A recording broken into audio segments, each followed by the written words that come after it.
Assalamualaikum and welcome to Pink Scarf with me, your host, Hanny Yusof. As promised, today we're going to meet another special guest who is the founder of a very well-known Muslimah fashion brand in Brunei. I'm sure that some of our female audience would be familiar with it. Just like the other successful businesswomen that we've met on this show before, they all have their own stories and journey to share with us. So, are you excited to meet her? Stay tuned with me on Pink Scarf.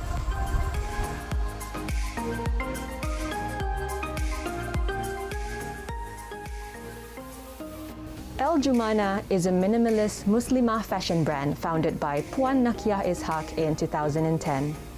It prioritizes practicality and timelessness, which I'm sure the women in Brunei truly appreciate. The boutique is located on the second floor of Mabohai Complex, Unit 201B.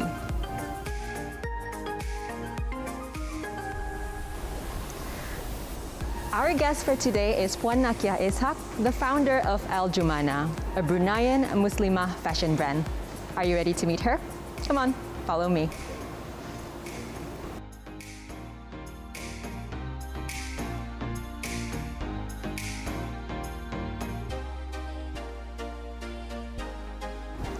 Assalamualaikum, Puan. Oh, Assalamualaikum. Welcome to El-Jumana. Yeah, thank you so much for having me here at El-Jumana. From what I know, El-Jumana first started as an online platform, like online business. Yes. When did you first establish your own boutique? We started in 2009 unofficially. Yeah. But after a year, we opened a boutique in Darussalam. Yeah. So what made you open, a boutique, the one in Darussalam, and then moving on to the one that we have now? Alhamdulillah, there was an overwhelming response. So we needed to get in more stocks. So that's why I opened a shop in Darussalam. Yeah. Only after a few months of establishing the company. Oh, only after a few months, and then the customers just love the design of your clothes. Oh, actually, it wasn't the clothes, but I started with hijabs first, and then I moved to clothing. Yeah. So with the hijab and then moving on to clothing, I know that El-Jumana is your own brand. It's produced by yourself. How about the hijab that you first started with? Oh no, we started with reselling at first, and then towards 2014, I realized that a lot of people were selling the same things, so I decided to be different and started to design my own clothing. Yeah, so this is like a product of your originality and your idea. Okay, could you show me more of what we have here? All right.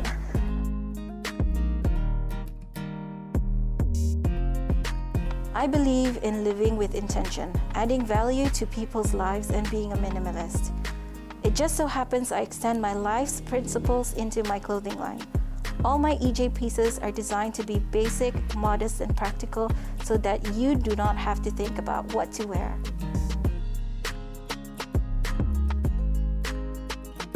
So apart from the dark colors, we also have the white one, like this one.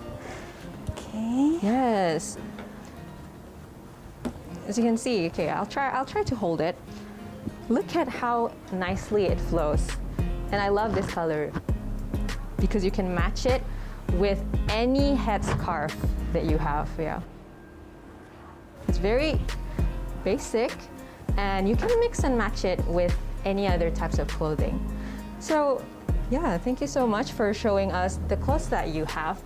Now let's talk about your brand. The name El-Jumana itself. It sounds very catchy and very elegant in my opinion. But how did you first come up with the name?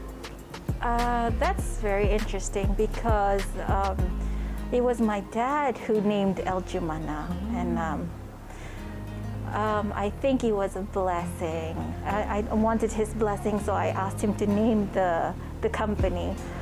He said that El-Jumana means pearl in Turkish. So I think he chose that name because it symbolizes femininity, elegance, and maybe power, presence, good taste. Yeah, so El-Jumana actually means pearl. That's something new that I've just learned today. So pearl, you know, very unique actually. Yeah. When, just like the women in Brunei, yeah, they are very unique, different shapes and sizes as well, and different ideas. Now, let's talk about the branding of El-Jumana. What do you want the customer to think about when it comes to your branding? Well, I'm a firm believer of minimalism. EJ pieces are designed to be basic, modest, and practical.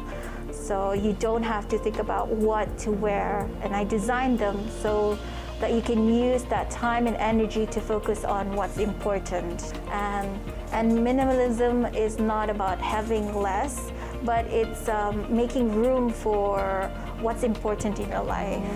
Yeah, so that's the branding. Not to think too much about what you wear.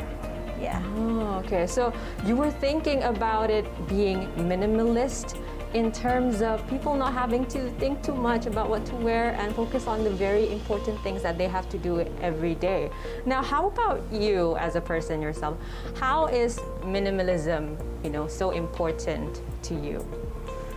Well, I think I love minimalism because it means clutter-free. Yeah. So it's not just that my stuff is clutter-free, but also my mind is clutter-free.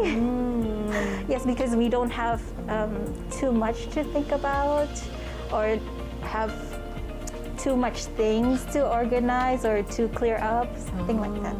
So minimalism is the idea of focusing on what's important and only having what you have. It's a mindset. Yes. So it's not just a fashion choice, but it's also like a mindset and a lifestyle as well. Yeah, I apply it to my lifestyle. Okay, so that is the concept. Thinking about the flowiness of your dresses, it's very practical for everyone, from single women to mothers and to those who have families as well. So now, let's try some of your clothes. Yes, sure. I love it. It looks good on you. Thank you. And it feels good as well. Have you tried the pockets? Oh, there are pockets. Oh, there it is. So you can find the pockets on the skirt here. So there's actually two pieces, right? Yes. Two pieces. You have the skirt and you have the blouse. And what I love about the blouse is not only the material, because it's very cooling and stretchy and I don't have to worry about whether I had lunch just now or not. And I love that the fact that it's very long at the back. And very modest. Yeah, very long, very modest, and very Sharia compliant, as well as very practical. Yes. I feel I can do anything. Yeah, I love this. So did you design all of your clothes yourself? Yes. Actually, I designed the clothes, I photographed the clothes, and before we opened the shop here, women handled the shop online. Everything was a one-woman show. Wow, yeah. That's very amazing. And when it comes to the design of your clothes, could you talk us through how it happens, the process of, you know, how you come up with it and how it becomes this? Well, usually I would, well, there's this handbook of all the basic designs.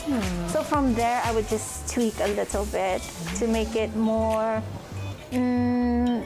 Sharia friendly. Yeah. Yeah. You're right. Yeah. So, how do you like my baju, my clothes? How do you like my clothes, everyone? So this one, you don't have to wear it as a set, just like what Naqiyyah said. You can take the shirt and wear another piece of clothing that you have, or, you know, the other way around. Because that is how minimalist and sustainable your brand is.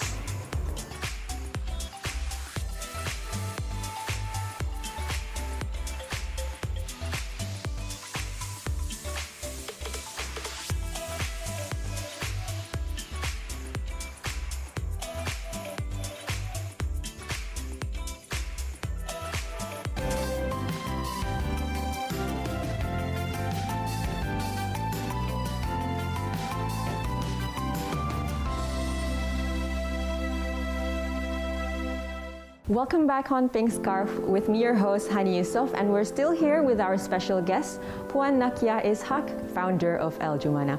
All right, Puan, now that we are finally sitting down, it is time for us to have a deeper conversation. We would like to know, how did you actually first start your journey? Was business and fashion something you've always wanted to do? Actually, no.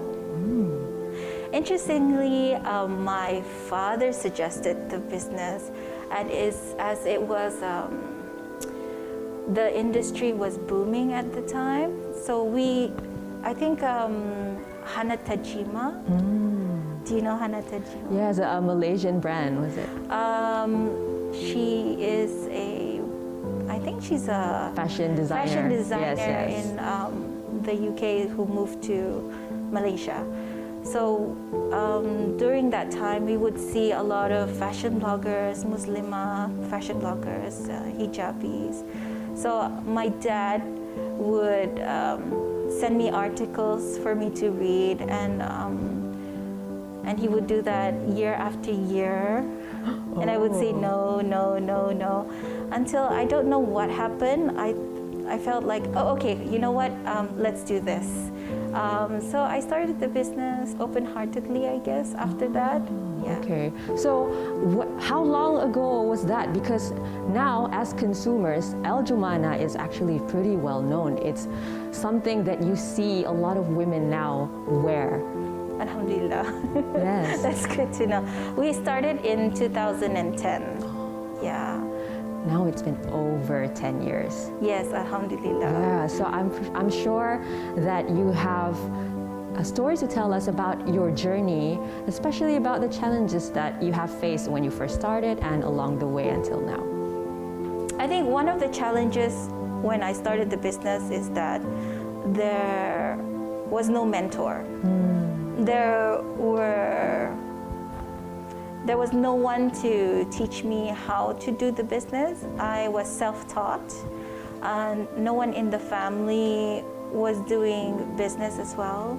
So that was one of my main challenges, which I overcome by reading a lot of business articles and also reading from books, because I think during this time, YouTube was not really that famous. Oh, but back then, 10 plus years ago, yes. No. So now I would listen to podcasts and TED Talks to inspire me.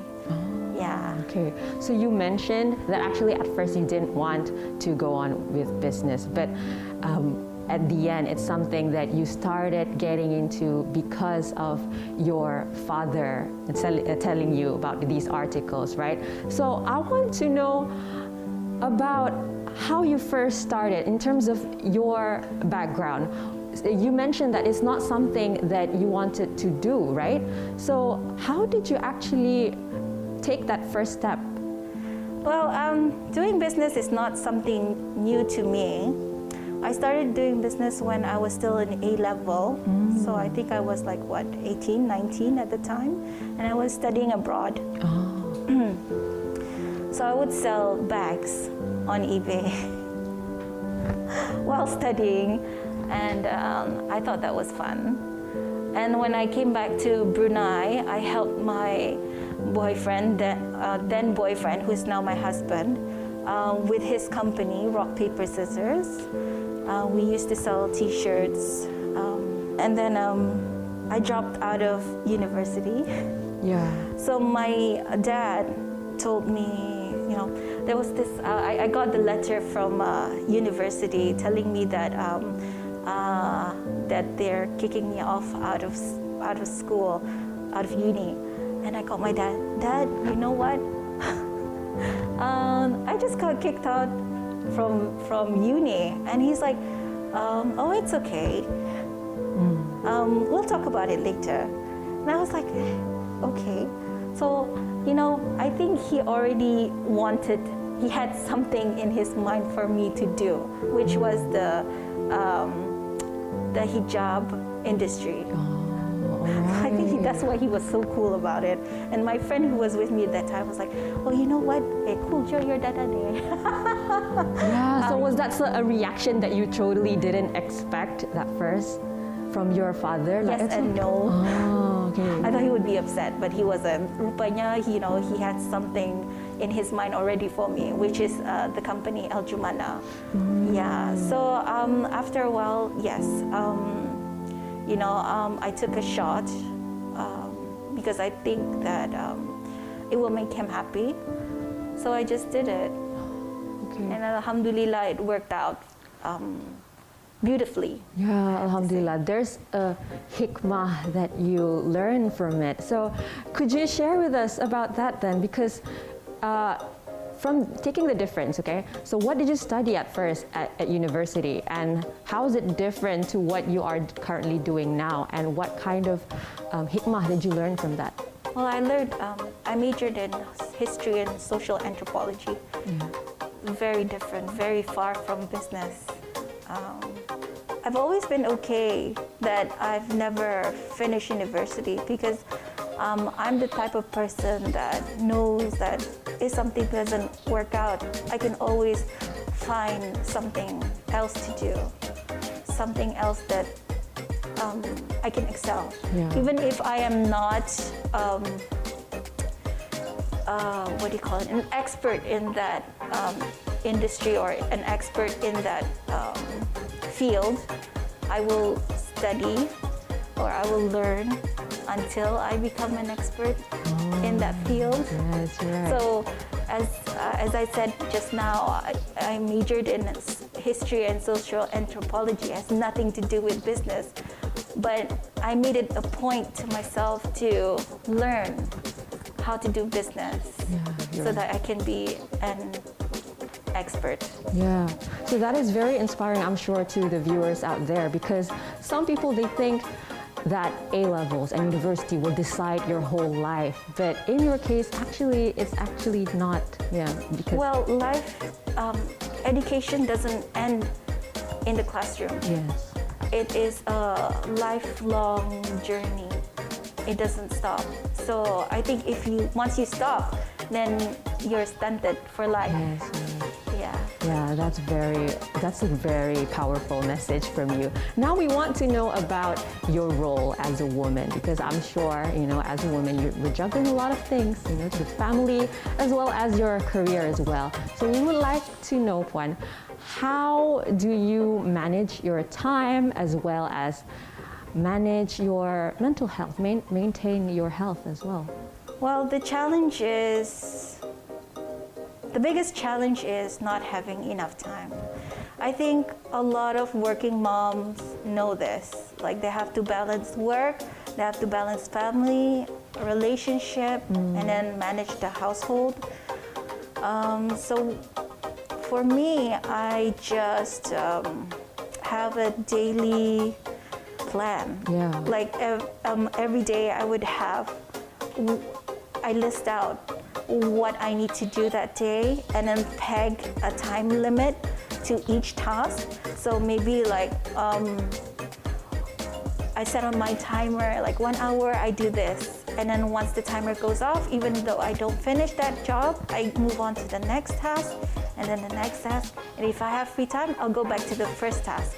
So it's all about prioritizing as well. And you need to know your deadline and know when to cut off, I think. And what's important, I think most important, is to have a strong family support. Yes. Like, I'm very lucky, alhamdulillah, to have a family because I have a 2-year-old son.